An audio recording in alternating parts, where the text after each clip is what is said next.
Mediumship in the 21st century. After 48 years of channeling, doing mediumship, healing, and connecting to my inner self, which I call the soul's inner voice, I started to see a bigger picture. A bigger picture to the way that as a middle person, I was gaining spiritual guidance and insights for myself and others.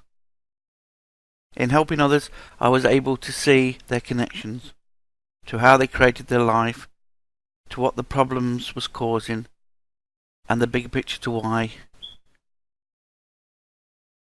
And so I'm going to do a course that maybe takes mediumship into the 21st century. It's more about your connection and a place that you're coming from. And eventually, hopefully, through the course, you will understand the bigger picture.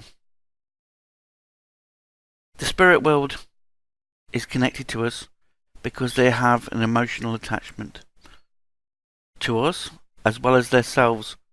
Because once they've reflected on their life, they start to see what they did and what they caused on the earth. And so to guide us, to help us release our emotions, helps them to release their emotions. There is a bigger picture to all this. We all have intuition and gut feelings. We all are being guided by our souls. We all are trapped in situations and scenarios. These can come from lessons from past life, from childhood. And so a lot of my channeling that's come through has opened me up to a whole new world, where mediumship is just a small part. But because of the journey and the experience and the understanding, it has given me great insight and great understanding and great passion to share this with the world. I see all around us looking for things to make us complete when I can see the pure energy in everybody, the soul in everybody, that is reflecting and helping us to be guided and understand the process that we are doing or sharing. And then eventually when you start to become one with yourself, you then understand that others are ignited and they find their own journey, their own experience. And so it's very much that when you start to see the connection, you'll start to see that even your connection to loved ones, once you've cleared or once you've got back to who you are, the pure energy, then you can see the magic moments that you've created with people around you, with loved ones, and then they're always in your heart, and then you can get a purer connection. It's just this connection that gives me great insights and channeling. But because of my conditioning and my perceptions and everything, sometimes I get caught up in the lack and the fear of the money and everything else, until I become at peace once more with myself and understand that my vibration, my connection, what I'm giving out is what I'm attracting back. And also that if you come from a place of lack, then you will always attract lack.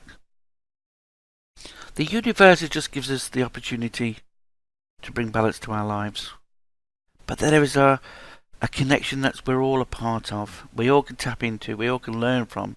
By just doing things, sometimes you're guided how to do it.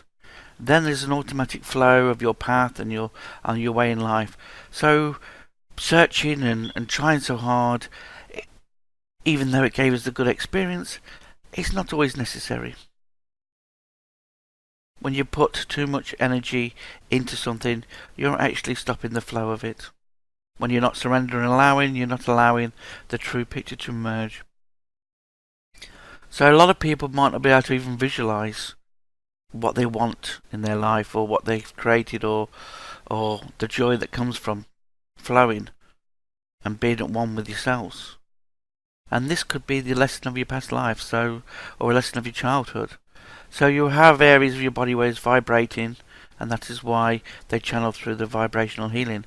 Because then by understanding energy, I was able to understand that the mediumship in the 21st century is a lot more than just talking to spirit.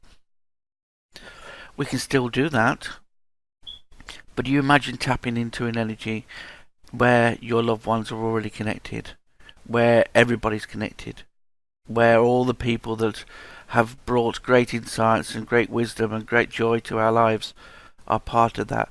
That is why we search for people to connect us. In odd moments we feel connected, but the person then starts to go back to their normal ways in life and their routines, which is good for grounding, but it means that we don't feel the connection anymore with them. It's only when they're enjoying life or they have no fears or doubts, that they are no attachments, that they ignite in us to be one again. And I'm not saying that we have to be in that energy all the time, because how we're going to learn, how we're going to experience. But you can certainly get yourself connected more times, and you can also vibrate from an energy that is the neutral energy or the pure energy.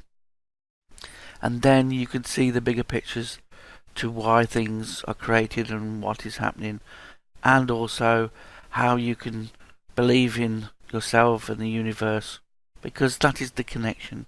There's many connections, and your relationships, your friends, your family, your environment, everything has a connection, and it's basically your connection that is creating your life.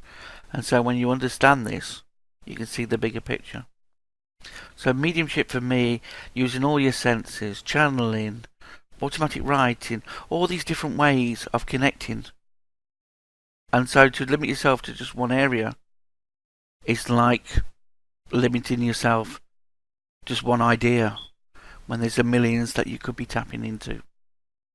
Okay, I hope this has given you a bit of insight, and I shall hopefully be doing a pack or a big pack for those who don't just want to be learning about mediumship, but also want to be learning about enlightenment and unconditional love and all the connections that's available to you.